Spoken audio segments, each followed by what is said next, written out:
So this is second day of crash course. So in the first class we have done arenes like benzene. So today we are going to discuss phenol. देखो phenol की अगर मैं बात करूँ ना बेटा, देखो phenol जो है उसका मॉलिक्यूलर फॉर्मूला C6H5OH, यानी बेंजीन रिंग के ऊपर हमने क्या अटैच कर दिया, एक हाइड्रोक्सिल ग्रुप हमने लगा दिया। ओके, हाइड्रोक्सी ग्रुप लगाने से वो फिनॉल यानी कि बेंजीन कन्वर्ट हो गया किसमें, फिनॉल में। ओके हो गया। अच्छा, फिर उसके बाद अगर मैं इसका कंपैरिजन कराऊं बेंजीन के साथ, तो बेटा इसका कंपैरिजन ये है कि बेंजीन जो है ना वो लिक्विड होता है एट रूम टेम्परेचर, जबकि जो फिनॉल होता है वो सॉलिड है एट रूम टेम्परेचर। एक तो डिफरेंस ये है, विच शोज दैट कि फिनॉल का मेल्टिंग पॉइंट भी ज्यादा होगा। ऐसे ही है। दूसरा ये कि फोर्स ऑफ अट्रैक्शन भी इसमें ज्यादा है ना, वेंडर वॉल फोर्स है इसमें। क्या कहते हो, फोर्स ऑफ अट्रैक्शन ज्यादा है, इंटरमॉलिक्यूलर फोर्स ज्यादा है, तभी तो इसका मेल्टिंग पॉइंट ज्यादा है, तभी तो ये सॉलिड है रूम टेम्परेचर। ओके। और दूसरा ये कि फिनॉल का जो रिंग है ना वो बेंजीन से ज्यादा रिएक्टिव है। फिनॉल का जो रिंग है वो बेंजीन रिंग से ज्यादा रिएक्टिव है, क्योंकि फिनॉल के ऊपर जो OH लगा हुआ है, जो OH के पास, O के पास जो लोन पेयर्स हैं, वो अपने लोन पेयर इस रिंग को डोनेट कर देता है और रिंग को मोर रिएक्टिव बना देता है, मोर नेगेटिव बना देता है। तो इस पर इलेक्ट्रोफिलिक अटैक इजी भी हो जाता है। So that's why we can say that phenol is more reactive than benzene. Okay, phenol is more reactive than benzene. बात समझ आ रही है? यानी कि अगर मैं आपको इसका डीलोकलाइजेशन समझाऊं तो वो कुछ ऐसा होगा बेटा कि let's suppose this is the phenol ring. अब जरा गौर से देखिएगा। Let's suppose this is the phenol ring, right? Okay, ऐसे और ऐसे, सेट एंड लाइक दिस। ये आपके पास आ गया OH, और ये इसके ऊपर आ गए लोन पेयर्स। तो जब ये लोन, अच्छा मैं बात को क्लियर करने के लिए मैं रिंग नहीं बना रहा, बल्कि मैं ऑल्टरनेटिव डबल बॉन्ड बना रहा हूँ। ओके, मैं डबल बॉन्ड को बना रहा हूँ। तो बेटा जब ये इलेक्ट्रॉन इसको डोनेट करेगा, क्योंकि इसकी नेचर क्या है कि ये इलेक्ट्रॉन डोनेटिंग ग्रुप है, तो जब ये रिंग को इलेक्ट्रॉन डोनेट करेगा तो ये वाले जो दो इलेक्ट्रॉन है ये रिपेल होके कहाँ आ जाएंगे, इस पोजीशन पर। ये रिपेल होके इस पोजीशन पर आ जाएंगे। सही कह रहा हूँ मैं? अब जब ये रिपेल होके इस पोजीशन पर आएंगे ना बेटा, तो मैं पता है क्या करूंगा। एक तो मुझे काम ये करना है कि दिस इज O, और इसने डबल बॉन्ड बना लिया इस रिंग के साथ, और अब ये दो इलेक्ट्रॉन उठ के कहाँ आ गए हैं, यहाँ पर आ गए। ये दोनों इलेक्ट्रॉन यहाँ आ गए। बात को समझो। अब जब ये यहाँ आ गए हैं ना, तो ये इसको रिपेल करेगा, क्योंकि ये भी तो इलेक्ट्रॉन है ना यार। तो ये जो इलेक्ट्रॉन है ना दो, ये यहाँ रिपल्जन करेंगे। जब ये यहाँ रिपल्जन करेंगे तो ये इलेक्ट्रॉन उठ के यहाँ आ जाएगा। जब ये इलेक्ट्रॉन उठ के यहाँ आएगा, तो मैं अब क्या करूंगा, अब क्या करूंगा मैं, देखिएगा जरा। अब ये बॉन्ड यहाँ से खत्म, ये बॉन्ड यहाँ आ गया, ये बॉन्ड यहाँ आ गया।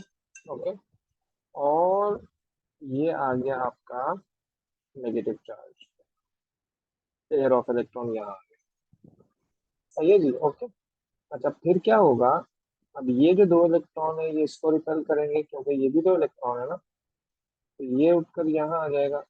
अच्छा, एडजेसेंट कार्बन पर है ना, तभी वो अटैक हो रहा है, तभी रिपल्जन हो रही है। अगर एडजेसेंट कार्बन पर ना हो ना, तो रिपल्जन ना हो। एडजेसेंट कार्बन की वजह से ही ये क्या हो रही है, रिपल्जन हो रही है। ओके, तो ये यहाँ आ गया। एंड फाइनली, एंड फाइनली, ये नेगेटिव चार्ज कहाँ आ जाएगा, यहाँ आ जाएगा।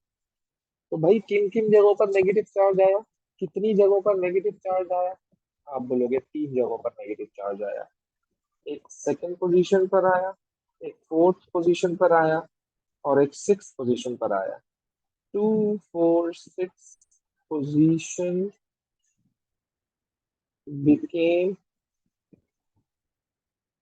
negative. तो electrophile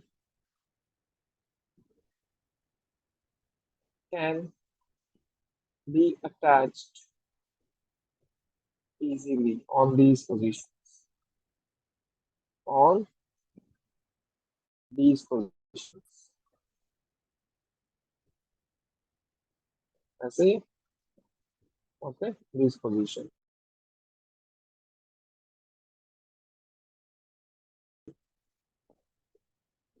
तो इस तरह से डीलोकलाइज हो जाता है वो।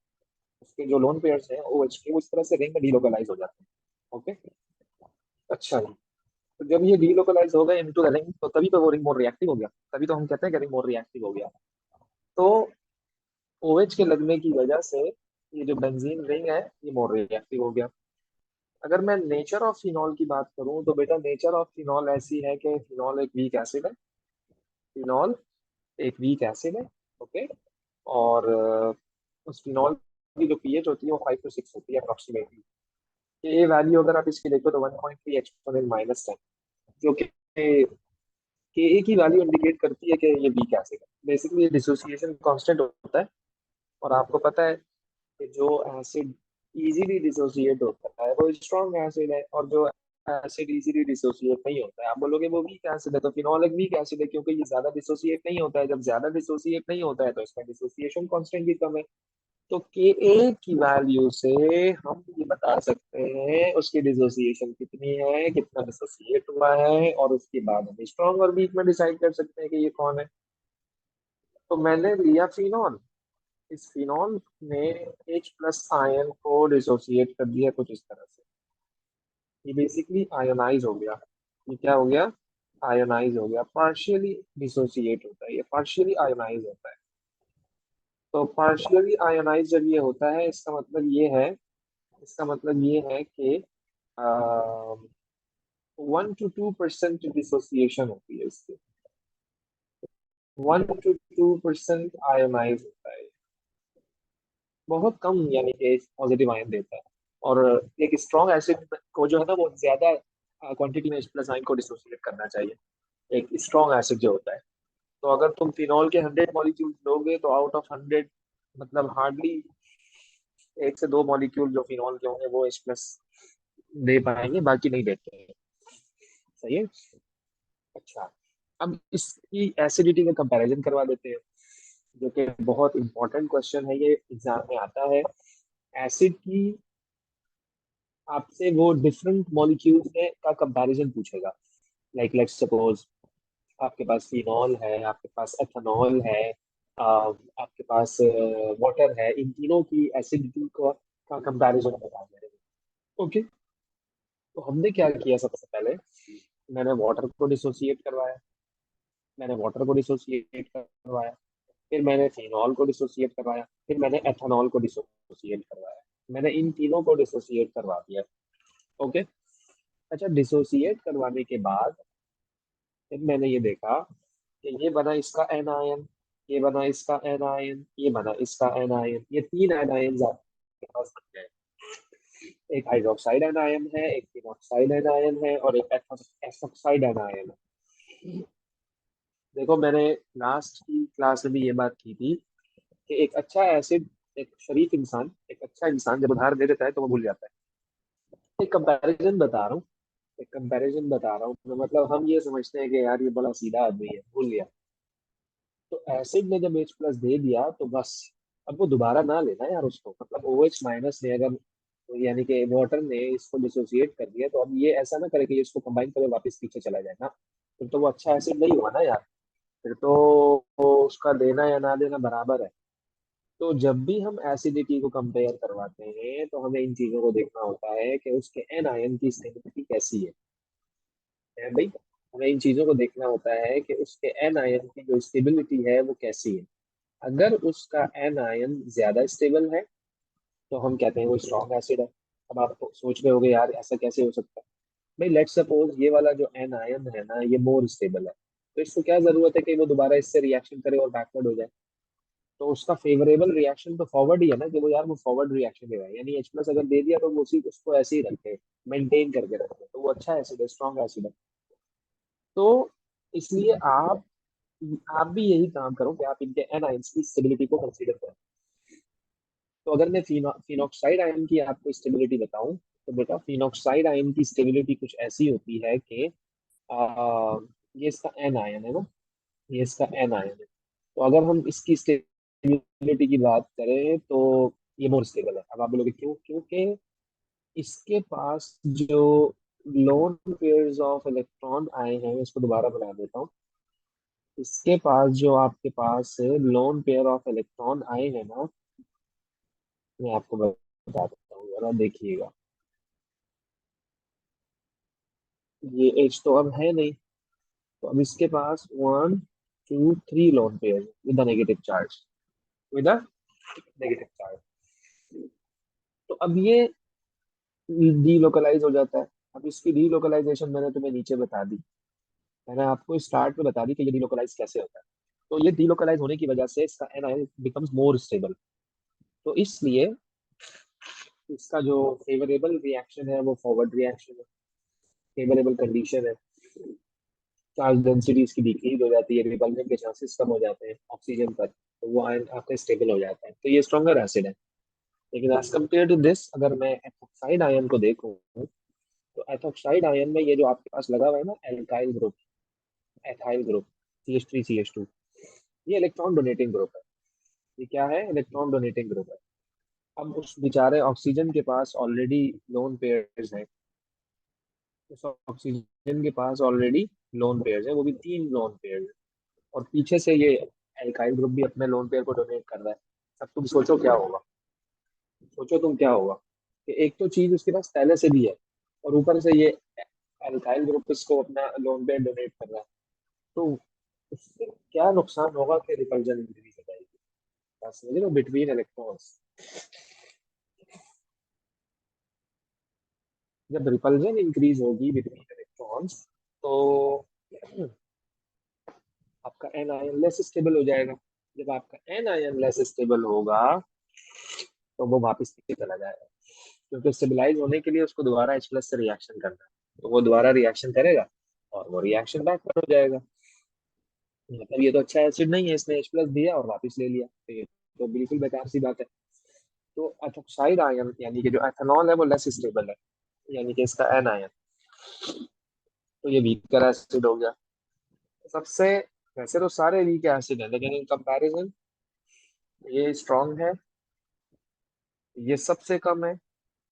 देन फिर बीच में वाटर आता है। वाटर का जो हाइड्रोक्साइड एन आयन है ना, वो ऑब्वियस बात है कि उसके साथ कोई इलेक्ट्रॉन डोनेटिंग ग्रुप नहीं लगा हुआ। वो सही है कि वो भी एन आयन लेस स्टेबल है, लेकिन ऐसा तो नहीं है ना उसके पास कोई इलेक्ट्रॉन डोनेटिंग ग्रुप आके लगा हुआ हो या रिपल्जन हो रही हो, ऐसा नहीं है। तो वाटर की जो एसिडिटी है वो इन बिटवीन ये दोनों के है। सबसे ज्यादा फिनॉल हो गया, फिर वाटर हो गया, और फिर आपका एथेनॉल हो गया। तो एसिडिटी को ऐसे कंपेयर करवाते हैं। ओके, अच्छा आइए जरा, फिनॉल की जो सॉल्युबिलिटी है वाटर में वो बहुत ना होने के बराबर है, ना होने के बराबर है। बात समझ रहे हो भी जाए तो वो फिनॉक्साइड आयन और हाइड्रोनियम आयन बनाता है बेसिकली। और दूसरा ये कि फिनॉल की एसिडिक नेचर अगर है, तो फिनॉल को रिएक्शन करना चाहिए एल्कली के साथ। एल्कली के साथ बिल्कुल रिएक्शन करता है ये, और सॉल्ट और वाटर बनाता है। फिनॉल रिएक्शन कर लेता है एल्कली के साथ, स्ट्रॉन्ग अल्कोहल है ना, इस वजह से कर लेता है रिएक्शन। लेकिन नॉर्मल अल्कोहल रिएक्शन नहीं करेगा, मतलब एथेनॉल, प्रोपेनॉल, ब्यूटानॉल ये रिएक्शन नहीं करते सोडियम हाइड्रोक्साइड के साथ, याद रखिएगा ये बात। Okay, phenol also reacts with reactive metal such as sodium. ये फिनॉल नहीं, ये सोडियम का कमाल है। फिनॉल तो वीक एसिड है, लेकिन सोडियम इतना ज्यादा रिएक्टिव मेटल है कि वो रिएक्शन कर लेता है।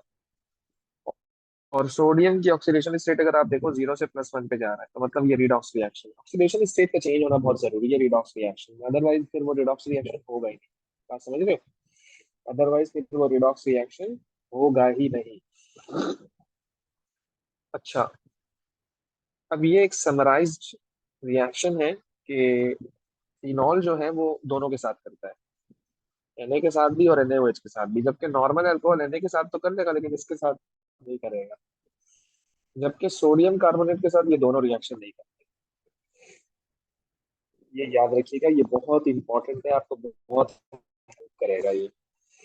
ओके। तो फिर क्या कहता है कि आपने तो बता दिया कि फिनॉल इज मोर रिएक्टिव, तो आप भाई कुछ रिएक्शन करें ताकि इस बात को हम प्रूव कर सकें कि यस, वाकई में फिनॉल जो है वो मोर रिएक्टिव है। तो इसके लिए हम क्या करें, इसके लिए हम क्या करें?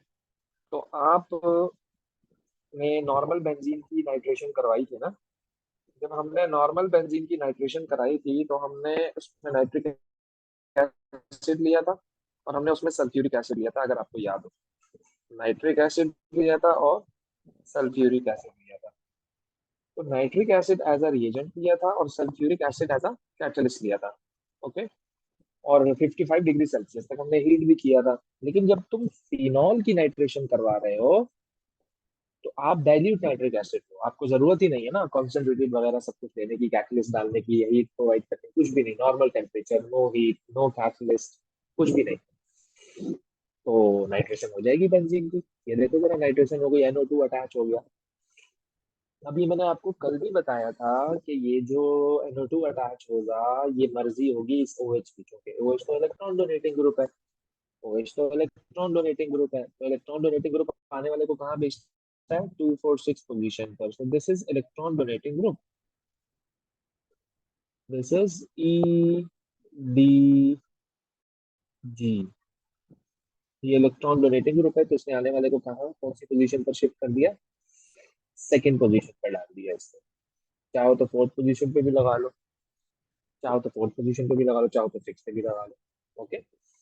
अच्छा, इसी तरह से ब्रोमिनेशन भी होती है, इसी तरह से ब्रोमिनेशन भी होती है। और जब तुम इसमें ब्रोमीन एक्वस डालोगे तो, अच्छा ये भी ऑब्वियस बात है, रिएक्टिव है, तुम्हें कोई ब्रोमीन कॉन्सेंट्रेटेड वगैरह कुछ लेने की जरूरत नहीं है। ऑलरेडी आपका जो फिनॉल का रिंग है वो मोर रिएक्टिव बन चुका है, मोर इलेक्ट्रोनेगेटिव है। तो नो कैटलिस्ट। नॉर्मल बेंजीन की जब तुम लोग करवाते थे AlCl3 एज कैटलिस्ट लेते थे, हीट भी प्रोवाइड करते थे, अब कुछ भी नहीं है ऐसा। तो नॉर्मल टेम्परेचर पर आपके पास बन जाएगा 246 ट्राई ब्रोमोफिनॉल। अच्छा, ये बहुत अच्छा एक डिफरेंस टेस्ट है, फिनॉल का टेस्ट है, पता है आपको? ये फिनॉल का टेस्ट है, व्हाइट पीपीटी आती है इससे। तो अगर व्हाइट पीपीटी आ रही है तो फिनॉल की कंफर्मेशन है ये, क्योंकि नॉर्मल अल्कोहल से तो ब्रोमीन रिएक्शन नहीं करेगा। नॉर्मल ब्रोमीन अल्कोहल से नॉर्मल अल्कोहल तो रिएक्शन नहीं करेगा, फिनॉल करता है, फिनॉल करता है। This is electrophilic substitution reaction. और आपका डिफरेंस हो जाएगा। बात समझ रहे हो? तो ये टेस्ट हमें पता होने चाहिए। ओके। अच्छा, फिर क्या है हमारे पास? फिर हमारे पास क्या है? Chlorination of phenol. तो क्लोरीनेशन भी ऐसे ही है, जैसे ब्रोमिनेशन है वैसे क्लोरीनेशन है। जैसे ब्रोमीन तीनों पोजीशन पर अटैच हो गया, ऐसे ही आपका ब्रोमीन, जैसे ब्रोमीन तीनों पोजीशन पर अटैच हो गया, ऐसे ही क्लोरीन भी अटैच हो जाएगा, वही वाइट पीपीटी बनेगी। ओके।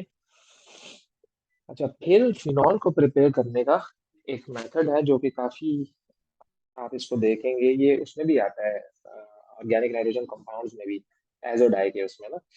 लेकिन अभी हम एजोडाई डिस्कस नहीं कर रहे हैं। बेसिकली यहाँ पर हुआ ये है कि सबसे पहले मैंने लिया amino benzene. Okay. Phenyl amine भी कहते हैं इसे। क्या है ये? फिनाइल एमाइन मैंने लिया, और फिनाइल एमाइन को मैंने रिएक्शन करवा दिया HNO2 से, that is the nitrous acid, this is not nitric acid, nitrous acid reactive है। और ये नाइट्रस एसिड प्रोड्यूस कैसे हुआ? जब मैंने NaNO2 का रिएक्शन करवाया HCl के साथ, और temperature less than 10 degree Celsius रखा। उस टेम्परेचर को कम रखने का पर्पज ये है कि ये जो डायजोनियम सॉल्ट बना है इसको स्टेबलाइज करना है मुझे। ओके, इस रिएक्शन को मैंने फ्रीज कर दिया ताकि रिएक्शन स्टॉप हो जाए और ये डिकम्पोजिशन ना हो इस डायजोनियम सॉल्ट की। ओके। अच्छा, फिर मैंने इसकी हाइड्रोलिसिस करा दी और इसको हीट कर दिया। जैसे ही मैं इसको हीट करूंगा डायजोनियम सॉल्ट को, तो नाइट्रोजन गैस रिलीज हो जाएगी, HCl बनेगा और आपके पास फिनॉल बन जाएगा। तो इस तरह से भी हम फिनॉल को प्रिपेयर कर सकते हैं। अच्छा, इस स्टेप को फर्दर डिस्कस करेंगे हम नेक्स्ट चैप्टर में, जिसमें हमें एजोडाई बनाना पड़ेगा, ये वाला पूरा स्टेप। ओके। ये पूरा स्टेप हमें डिस्कस करना है आगे। तो अब इस फिनॉल के कुछ थोड़े बहुत पास पेपर कर लेते हैं ताकि एक बेटर अंडरस्टैंडिंग हो जाए लाइक अ बेंज। ये यहाँ से हम स्टार्ट करते हैं। सबसे पहला क्वेश्चन ये कह रहा है बेटा कि state and explain the relative acidities of ethanol and phenol. तो आइए जरा, एथेनॉल कौन था? C2H5OH। और फिनॉल कौन है? C6H5OH। तो बेटा अब मुझे रिलेटिव एसिडिटीज को एक्सप्लेन करना है। तो ये तो हमने आपको बताया था पहले कि फिनॉल जो है वो मोर एसिडिक है। फिनॉल क्या है? Is more acidic.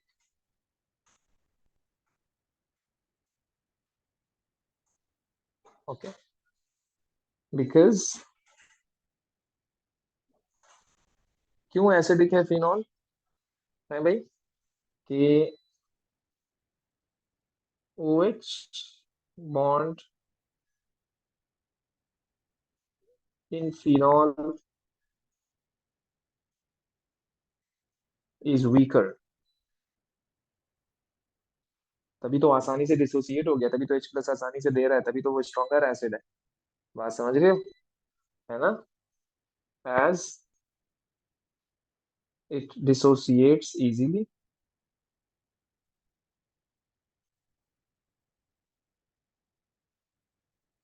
Okay, dissociates easily and its anion is more stable than ethoxide ion.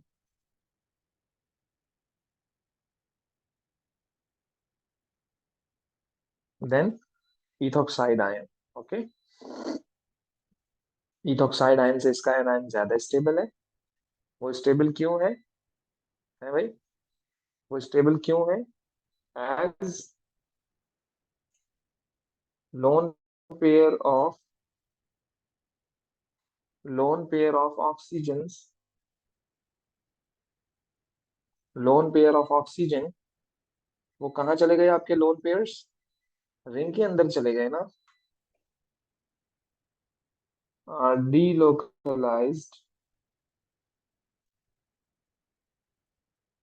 delocalized into the ring. Okay, आइए जरा नाइट्रिक एसिड डाइल्यूट। तो पक्की बात है, पक्की बात है, इजी इजी। फिनॉल लिया मैंने, फिनॉल लिया मैंने। This is the phenol, this is the phenol, right. और OH लगा हुआ है, हमने इसकी नाइट्रेशन करा दी, तो ये नाइट्रेशन हो गई। बात समझ गए हो? ये नाइट्रेशन हो गई। तो नाइट्रेशन में चूंकि OH आपका इलेक्ट्रॉन डोनेटिंग ग्रुप है, तो आने वाले को वो कहाँ अटैच करेगा? ऑब्वियस सी बात है, 246 पोजीशन पे करेगा, तभी मैंने यहाँ पर को लगाया है। ब्रोमीन का कह रहा है, कोई मसला नहीं है यार, कोई इशू नहीं है भाई। मैंने रिंग को यहाँ बनाया, मैंने रिंग को यहाँ बनाया, NO2 को हटाया, ये Br लगा दिया। क्या लगा दिया? ये मैंने Br लगा दिया। ओके हो गया जी। और लिखो क्या? कंडीशन क्या है? रूम टेम्परेचर है।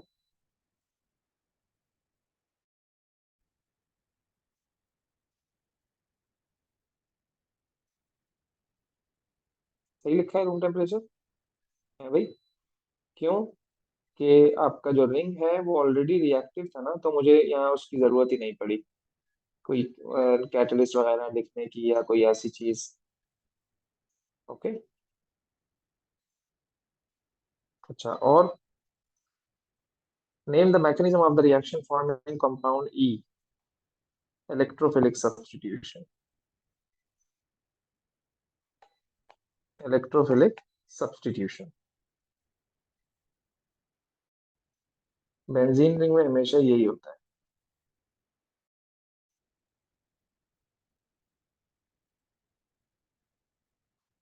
बेंजीन रिंग में हमेशा यही होता है, बात समझ रहे हो? अच्छा जी, चाहो तो हाँ इसको ना वो कर सकते हो तुम ना, ये तीनों जगहों पर लगा लो ब्रोमीन को। ओके। और ब्रोमीन अभी मैंने जब तुम्हें नोट्स अभी हमने जो काम किया उसमें ब्रोमीन एक्वस लिया हुआ था, है ना? ऐसे ही। अब क्या कह रहा है, सोडियम से रिएक्शन कराओ इसका, सोडियम से रिएक्शन कराओ इसका। तो इसको मैं यहाँ ड्रॉ कर लेते हैं पहले।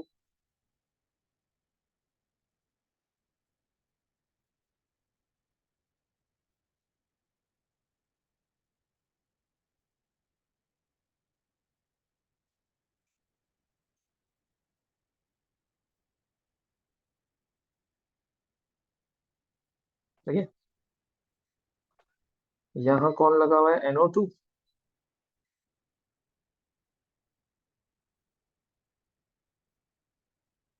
यहाँ कौन है, OH, तो ये ONA हो जाएगा।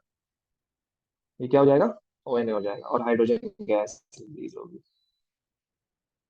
है ना? हाइड्रोजन गैस रिलीज हो जाएगी। फिर क्या कहता है, ब्रोमीन से कराया। फिर क्या कहता है, ब्रोमीन से कराया। तो जब ब्रोमीन एक्वस से कराऊंगा, जब ब्रोमीन एक्वस से कराऊंगा तो ये OH तो सेम रहेगा। अब ये इलेक्ट्रॉन डोनेटिंग ग्रुप है, ये भी इलेक्ट्रॉन डोनेटिंग ग्रुप है, ये दोनों इलेक्ट्रॉन डोनेटिंग ग्रुप है। ओके। सो ये 1 2 3 4 5 6। तो 3 और 5 पे तो कभी भी नहीं लगेगा मेरे भाई, 3 और 5 पे तो नहीं लगेगा, बल्कि 2 पे लगा दो, 6 पे लगा दो। टेक्निकल क्वेश्चन है, अच्छा गुड क्वेश्चन। और इनऑर्गेनिक प्रोडक्ट HBr बनता है। एसाइलेशन हो रही है, क्या हो रही है, एसाइलेशन हो रही है। अब एसाइलेशन हमने बेंजीन में किया था, एसाइलेशन हमने बेंजीन में किया था, तो एसाइल ग्रुप है बेसिकली। इसका जो इलेक्ट्रोफाइल है वो कुछ ऐसा है, दिस इज इलेक्ट्रोफाइल, और ये रिंग पे जाके लगेगा। लेकिन मसला पता है क्या है बेटा, ये फिनॉल है आपके पास। अब फिनॉल और ये एसाइल क्लोराइड है, थोड़ा टॉपिक से हटके है, लेकिन अभी क्वेश्चन आ गया तो मैं आपको बता देता हूँ। बेसिकली ये एस्टर बन जाएगा। फिनॉल एसाइल से मिलके क्या बनाता है, एस्टर बनाते हैं, लाइक दिस। और आपका HCl रिलीज होगा, ये एस्टरिफिकेशन है बेसिकली। ओके। तो ये आपका क्या बनाएगा, एस्टर बनाएगा। सही है। ओके, तो ये है कि इंशाल्लाह हम फिर organic hydrogen compound and then फिर डेरिवेटिव्स ऑफ कार्बोक्सिलिक एसिड करेंगे। ओके।